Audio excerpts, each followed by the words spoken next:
오늘 우리에게 주시는 하나님의 말씀은 신약 성경 사도행전 23장 12절부터 30절까지 말씀입니다.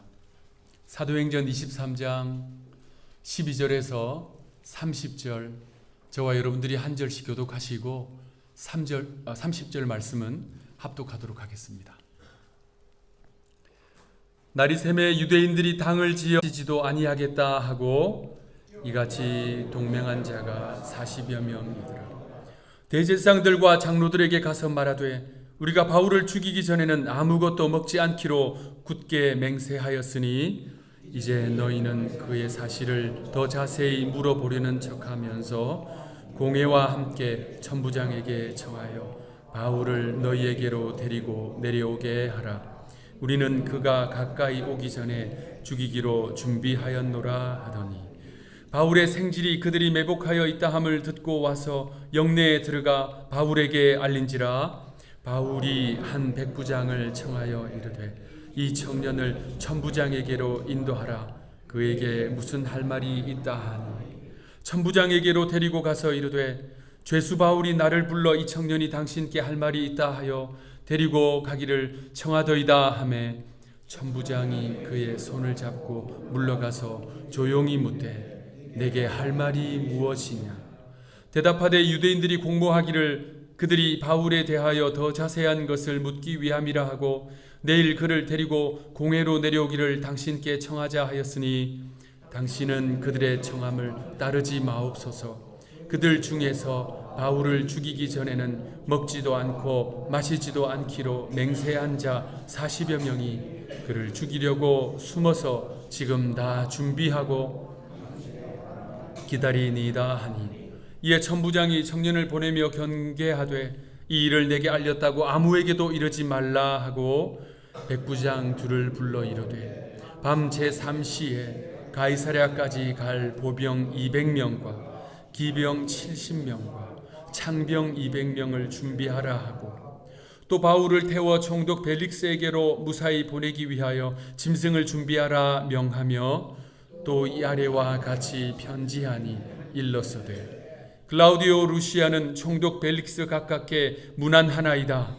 이 사람이 유대인들에게 잡혀 죽게 된 것을 내가 로마 사람인 줄을 들어 알고 군대를 거느리고 가서 구원하여다가 유대인들이 무슨 일로 그를 고발하는지 알고자 하여 그들의 공회로 데리고 내려갔더니 고발하는 것이 그들의 율법 문제에 관한 것뿐이요 또 한 가지도 죽이거나 결박할 사유가 없음을 발견하여 마지막 30절 합독하겠습니다. 그러나 이 사람을 해하려는 관계가 있다고 누가 내게 알려주기로 곧 당신께로 보내며 또 고발하는 사람들도 당신 앞에서 그에게 대하여 말하라 하였나이다 하였더라. 아멘. 꽤 긴 본문인데 잘 읽으셨습니다. 오늘은 신혜경 시인이 쓴 사람이라는 제목의 시를 읽어드리는 것으로 말씀을 시작하겠습니다. 사람, 한문 수업 시간 정년 퇴임 앞둔 선생님께 제일 먼저 배운 한자는 옥편의 첫 글자 한일도 아니고 천자문의 하늘 천자도 그 나이에 제일 큰 관심사였던 사랑에는 더더욱 아니고 지게와 지게 짝대기에 비유한 사람인이었다. 40을 훌쩍 넘은 지금도 사람인자를 바라보고 있으면 등 기대고 있는 한 사람이 아슬하다. 너와 나 사이가 아찔하다. 시인의 표현대로 우리가 잘 아는 한자 사람인자는 한 사람이 홀로 위태롭게 아슬하게 아찔하게 서 있는 것이 아니라 서로가 기댈 수 있는 등을 내어주고 또 서로의 힘이 되어주는 그 모양이 이 사람의 존재 방식을 잘 설명해 줍니다. 해밍웨이의 명작 누구를 위하여 종은 울리나 아주 유명한 소설이지요. 그 소설의 이 제목은요 원래 16세기의 영국의 시인 존 던이라는 사람이 쓴 글에 나오는 일부분입니다. 그 시인 존 던은 그 글에서 이런 표현을 했습니다. 사람은 그 누구도 섬이 아니다. 각각은 대륙의 한 조각이며 대양의 한 부분이다. 인류에 속해 있기 때문이다.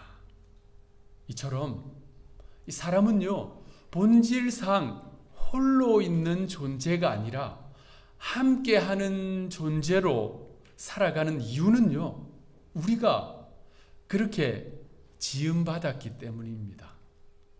우리가 잘 아는 창세기 1장에서 보면 창조주께서 천지 만물을 창조하시고 좋았더라 라고 말씀하시는 내용이 나오지요. 하나님께서 해와 달과 별을 만드시고 좋았더라. 하나님께서 식물을 만드시고 좋았더라. 하나님께서 창공을 날아다니는 새를 만드시고 바다를 헤엄치는 물고기를 만드시고 대륙을 뛰어다니는 동물을 만드시고 보시기에 좋았더라. 그리고 마지막으로 하나님께서 사람을 만드시고 보시기에 심히 좋았더라. 하나님은요, 만물을 창조해 놓으시고 하나님의 감탄사로 좋았더라, 좋았더라, 좋았더라, 심히 좋았더라 라고 말씀하셨어요. 그런데 그 창세기 1장, 2장의 그 창조 기사의 내용 가운데 하나님께서 좋지 않다 라고 말씀하신 게 있어요. 심지어 창세기 1장 2절에 이런 구절이 있잖아요. 창세기 1장 2절에 땅이 혼돈하고 공허하며 흑암이 깊음 위에 있는 그 상태도 좋다 또는 나쁘다 라는 평가가 없이 중립적으로 기록해 놓았는데, 하나님께서 가장 첫 번째 이거 좋지 않아 라고 말씀하신 것이 무엇일까요? 창세기 2장 18절 전반부, 여호와 하나님이 이르시되 사람이 혼자 사는 것이 좋지 아니하니. 하나님께서요, 천지 만물을 다 창조해 놓으시고 좋다, 귀하다, 아름답다, 선하다 라고 말씀하시는데 이거 좋지 않구나 라고 하신 그 첫 번째가 사람이 홀로 거하는 거예요. 그래서 하나님께서 돕는 배필을 곁에 보내주신 것입니다. 앞서 설명한 대로 한자 사람인, 인간은 홀로 존재하는 것이 아닌 함께 동행하고 함께 힘을 주고 위로가 되어주고 손잡아주는 이러한 모양은 우리를 지으신 하나님의 그 창조의 섭리라는 거예요. 동시에 교회의 존재 방식입니다. 그런 의미에서 여러분 앞뒤 좌우에 계신 분들 손을 좀 꼭 잡아주시면서 이렇게 저를 따라 하시면 좋겠습니다. 당신을 돕는 존재가 되겠습니다. 이렇게 인사해 주시기 바랍니다.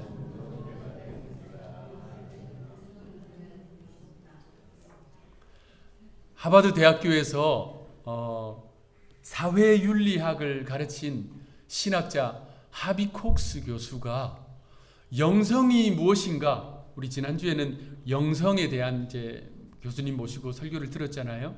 그 영성이 무엇인가 라고 정의를 내렸어요.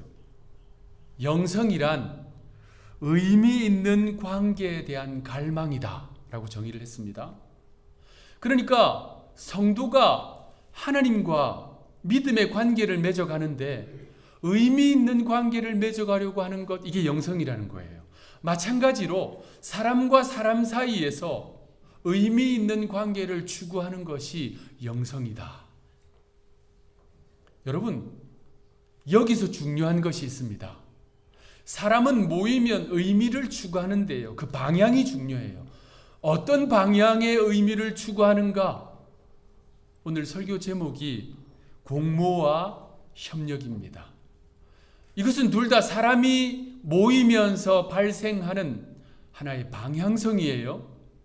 공모는 사람들이 모여서 불의한 일을 꾸미는 것을 말합니다. 반대로 협력은 사람들이 모여서 의로운 일, 유익한 일, 그 일을 위해서 뜻을 모으고 힘을 모으는 것을 말합니다. 오늘 본문의 사도 바울 곁에는 이 두 부류의 사람들이 있었어요.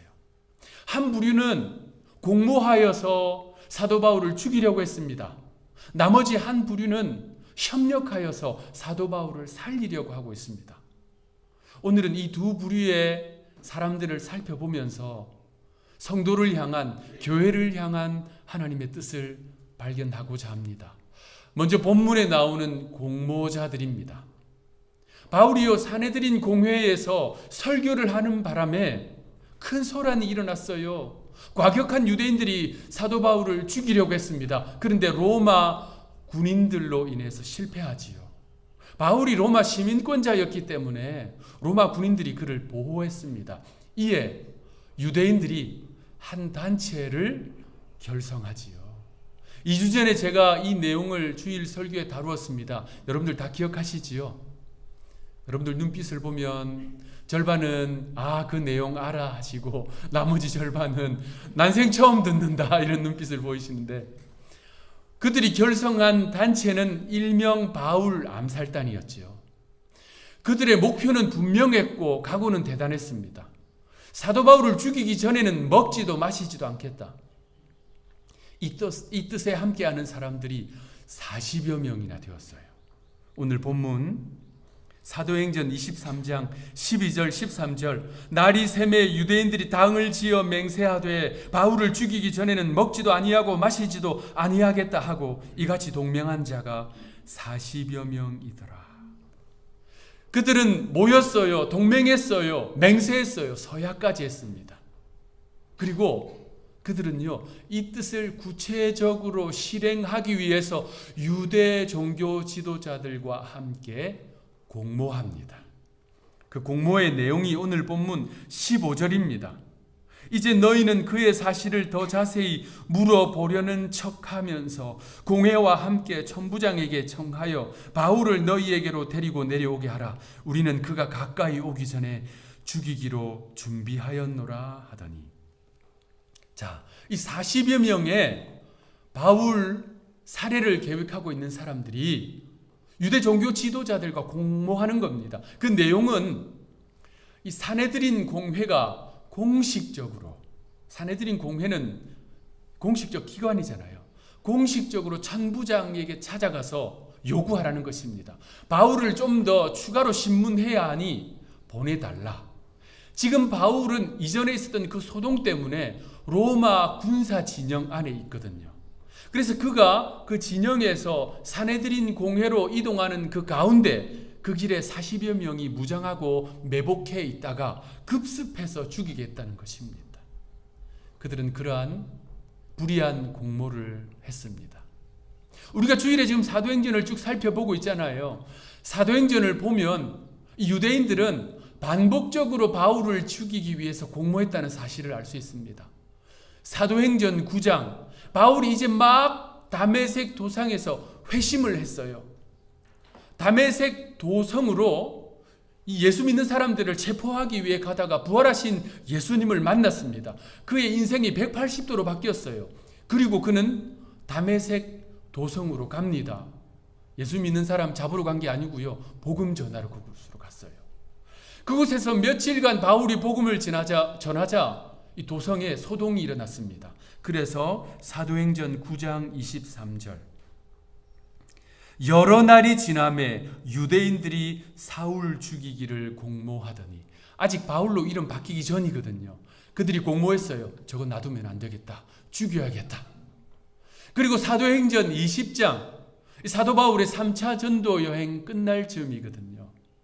그때도 사도행전 20장 3절 거기 석 달 동안 있다가 배 타고 수리아로 가고자 할 그때에 유대인들이 자기를 해하려고 공모함으로 마게도냐를 거쳐 돌아가기로 작정하니.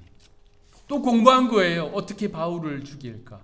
그리고 오늘 본문 사도행전 23장 20절 바울이 이제 유대 예루살렘에서 로마로 압송되기 직전입니다. 대답하되 유대인들이 공모하기를 그들이 바울에 대하여 더 자세한 것을 묻기 위함이라 하고 내일 그를 데리고 공회로 내려오기를 당신께 청하자 하였으니. 자, 그들은 그야말로 반복적으로 공모했어요. 어떻게 저 바울을 죽일 수 있을까? 사도행전에 3번 기록되어 있다는 것이지 그들이 공모를 3번 했다는 이야기가 아닙니다. 바울이요, 그 유럽 지역으로 가는 곳마다 이들은 쫓아다니면서 그 지역 사람들과 공모해서 바울을 죽이려고 한 것입니다. 여러분, 우리 구약 이 다니엘이 활동하던 시기에 페르시아에는 총리가 여러 명 있었습니다. 당시 페르시아가 대제국이었거든요. 워낙 큰 나라였으니까 총리도 여러 명 있었습니다. 그런데 문제는 이 다니엘이 행정 능력이 탁월한 거예요. 그래서 다른 총리들이 그를 시기했습니다. 그래서 이 총리들이요, 다니엘을 위기에 빠뜨리기 위해서 그의 허물을 캐기 시작했어요. 그의 불의를 캐기 시작했습니다. 그런데 아무것도 없는 거예요. 그래서 그들이 이 다니엘의 신앙을 걸고 넘어졌어요. 다니엘 한 사람을 위기에 빠뜨리기 위해서 대제국 페르시아의 고위 관료들이 이 공모에 대거 참여합니다. 다니엘 6장 7절 말씀, 나라의 모든 총리와 지사와 총독과 법관과 관원이 의논하고 왕에게 한 법률을 세우며 한 금령을 정하실 것을 구하나이다. 왕이여, 그것은 이제부터 30일 동안 누구든지 왕 외에 어떤 신에게나 사람에게 무엇을 구하면 사자굴에 던져 넣기로 한 것이니이다. 그들의 공모에도 불구하고 다니엘은 고국 예루살렘 성전이 있는 방향을 향해 창을 열고 무릎 꿇고 기도를 했어요. 그들의 공모는 성공했습니다. 다니엘은 굶주린 사자들이 우글대는 사자굴에 던져졌지요. 이러한 불의한 공모는 일터에서만 일어나는 것이 아니에요. 천국의 모형이 되어야 할 가정에서도 공모는 있었습니다. 창세기 37장에 보면 요셉의 형들의 공모가 나옵니다. 우리 새벽기도 시간에 자세히 살펴보았는데요. 아버지 야곱의 심부름을 받은 요셉은 형들의 안부를 확인하기 위해서 아버지의 이 장막이 있는 헤브론에서부터 형들이 양떼를 끌고 간 저 먼 세겜까지 60마일, 편도 60마일이에요. 걸어서 물어 형들을 찾아갔습니다. 가보니까 형들이 양떼를 이끌고 도단이라는 곳으로 또 이동했어요. 요셉은 홀로 형들을 찾아갔습니다. 드디어 형들이 있는 그 지역에 당도했어요. 저 먼 발치에서 형들이 있는 것을 보고 반갑게 뛰어오면서 손을 흔드는 동생 요셉을 바라보던 형들이 그 순간에 무엇을 했습니까? 공모했어요. 어떻게 저놈을 죽일까? 여러분, 창세기를 보면 요셉이 좀 밉상이었던 것은 사실인 것 같아요. 아버지로부터 편애를 받았어요. 그리고 자신이 꾼 꿈으로 형들의 길을 죽이듯이 이야기를 합니다.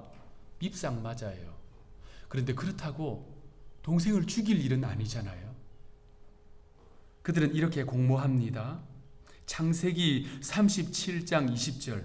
자, 그를 죽여 한 구덩이에 던지고 우리가 말하기를 악한 짐승이 그를 잡아먹었다고 하자 그 꿈이 어떻게 되는 것을 우리가 볼 것이니라 하는지라.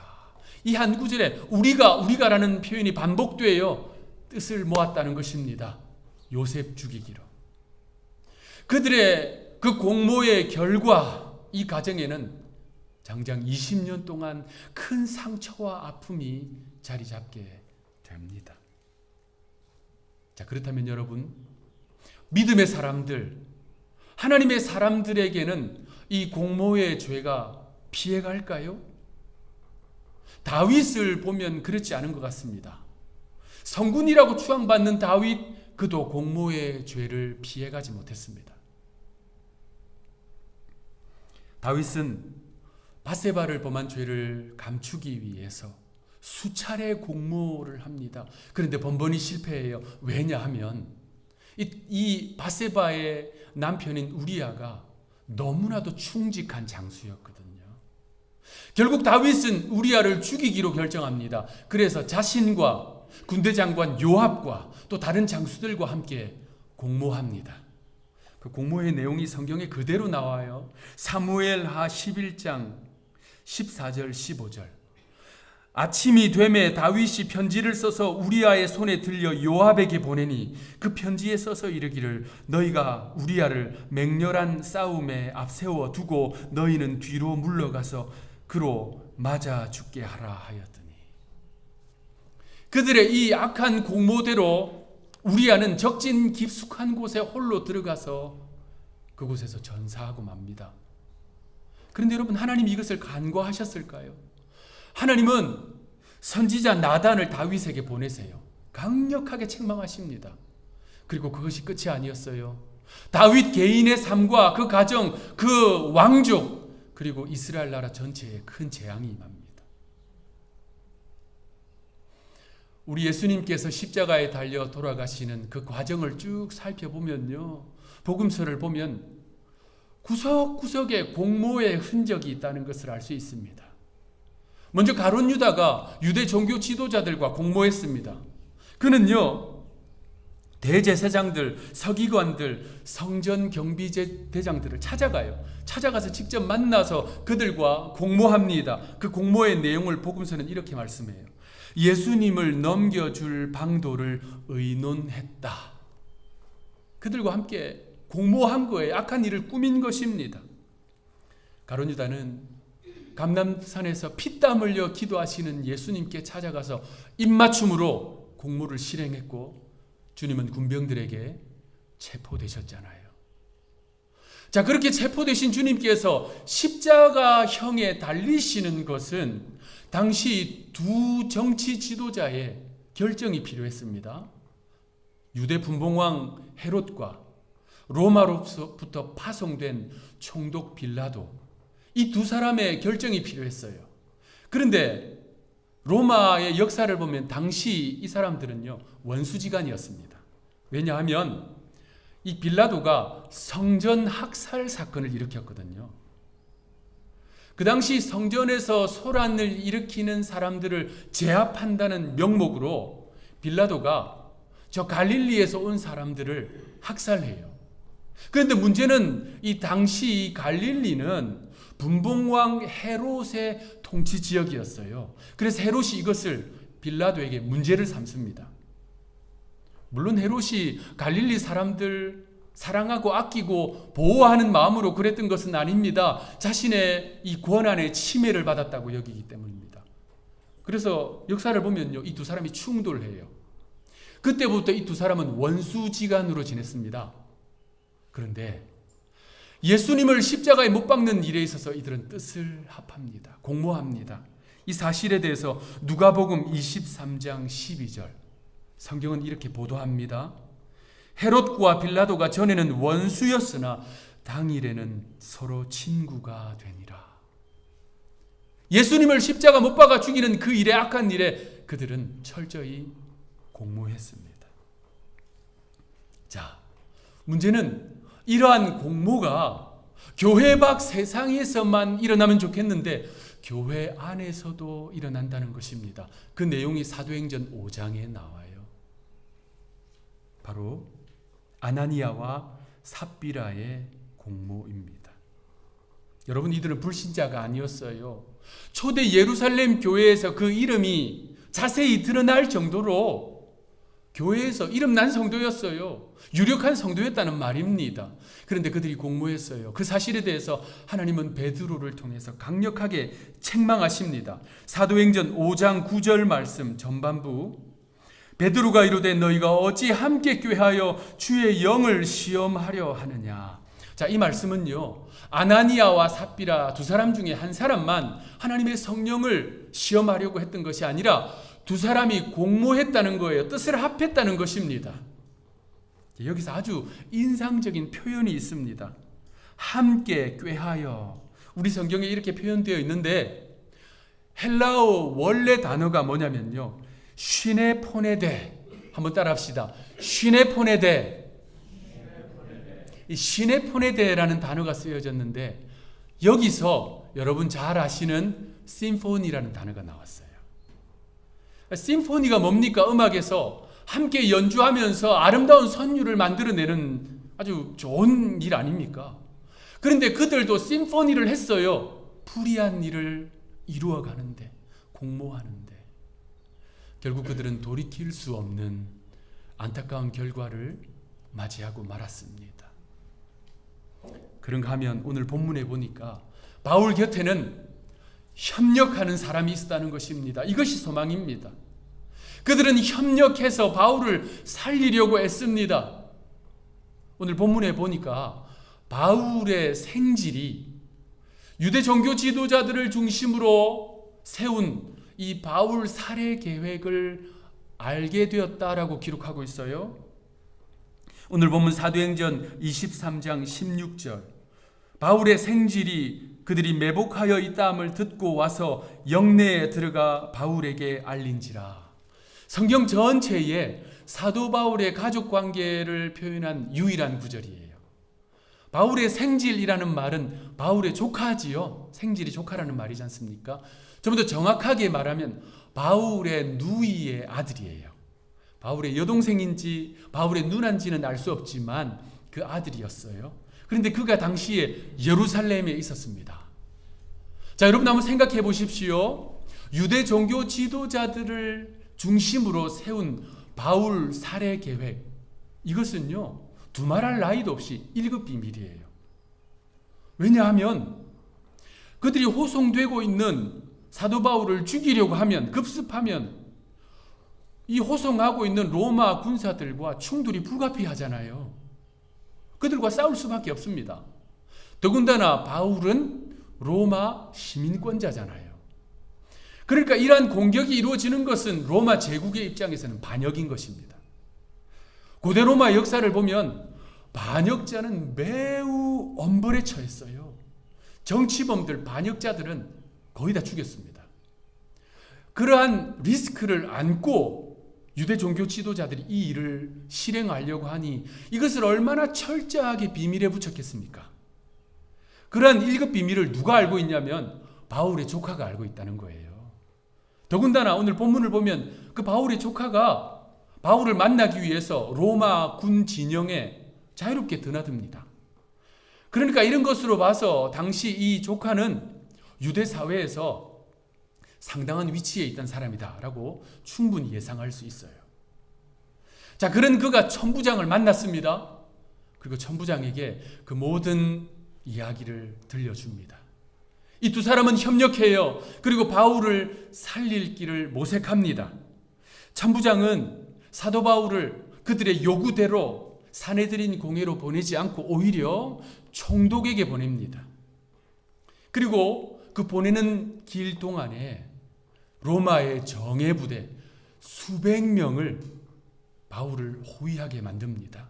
그리고 바울이 죄수로서 끌려가는 것이 아니라 이 바울이 타고 갈 수 있는 짐승, 말일 거예요. 말을 타고 갈 수 있도록, 편안하게 갈 수 있도록 그 길까지 열어줍니다. 결국 바울은요, 총독을 만나서 복음을 전할 수 있는 기회를 얻게 되고요. 그리고 로마까지 가는 그 기회를 얻게 된 것입니다. 그들의 협력을 통해서 이 모든 길들이 열린 거지요. 말씀을 마무리하겠습니다. 성경시대나 지금이나 악한 일을 도모하는 공모는 끊임이 없습니다.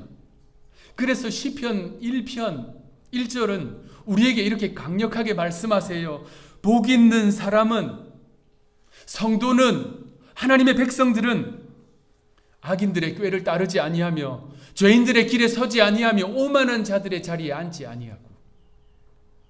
사랑하는 성도 여러분, 우리는요, 악인들, 죄인들, 오만한 자들의 공모에 참여하지 않도록 늘 깨어서 분별할 수 있어야 됩니다.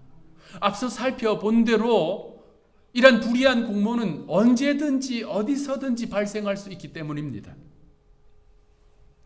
내가 서 있는 그 자리, 내가 만나는 사람들, 내가 추구하는 인생의 목표, 그것이 바로 여러분들의 신앙의 현주소입니다. 그러므로 선한 일, 의로운 일, 복된 일, 살리는 일, 하나님께서 기뻐하시는 그 일에 협력하기 위해 애써야 합니다. 우리 한누리교회 성도들은 협력을 통해서 하나님께서 기뻐하시는 사람인, 창조 섭리잖아요. 하나님께서 기뻐하시는 아름다운 심포니를 만들어가게 되기를 주님의 이름으로 축원합니다. 기도하겠습니다. 하나님, 제가 서 있는 자리, 제가 함께하는 사람들, 제가 추구하는 가치들이 저의 신앙의 현주소임을 잘 압니다. 그러니 사랑하는 우리 믿음의 백성들, 한우리 성도들은 이번 한 주간 또 일생 동안 불의한 공모에 참여하지 아니하고 하나님이 기뻐하시는 일에 협력하기 위해서 달려나가는 성숙한 그리스도인들 되게 하여 주옵소서. 감사하고 우리 구주 예수님의 이름으로 기도하옵나이다. 아멘.